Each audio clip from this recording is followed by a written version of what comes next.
Ma formation Mastering in the Box est à moins 50% car elle est en bêta test. Des heures et des heures de formation, vous saurez tout de A à Z sur le mastering. Si ça vous intéresse, vous allez sur strupstudio.school et évidemment, je vous mets tous les liens dans la description. Tonai, oui, le contrôle des basses fréquences. Comment bien les contrôler, qu'elles ne soient pas plates ou trop boomy? En fait, c'est très dur. C'est là où je me rends compte, c'est un bon exercice parce que c'est là où je me rends compte que c'est très dur de répondre comme ça à des questions parce qu'il n'y a pas de contexte en fait. Genre, cette question, je pourrais répondre de 18 manières suivant le contexte. Mais je vais essayer de vous donner des grandes lignes.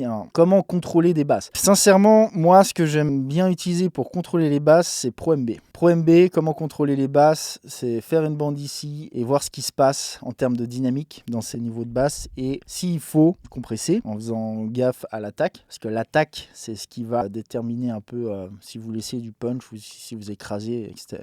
Suivant les contextes, on va avoir besoin d'écraser. Suivant d'autres contextes, on va même faire plutôt de l'expansion, c'est-à-dire expandre le bas, parce que ce sera au contraire trop compressé. Donc voilà comment maîtriser le bas, j'ai envie de te dire. Après, il y a des façons très très simples et très efficaces qui sont simplement de faire ça, quoi, d'utiliser un shelve. Et l'utilisation de shelve, c'est super redoutable. Genre, et faire de l'automation là-dessus, par exemple. Si tout d'un coup, j'en sais rien, il y a une part dans le track où il y a beaucoup trop de basses par rapport à un autre, et ben, faites une automation juste de ce qu'il faut enlever, quoi. Ou pareil pour rajouter, etc., quoi. Donc voilà comment contrôler, en gros, ça va être les deux grosses manières. Donc là, je pars vraiment toujours du principe qu'on est en mastering, on n'a pas accès ni au stem, ni aux pistes individuelles, et qu'on a juste un master, un fichier stéréo, quoi.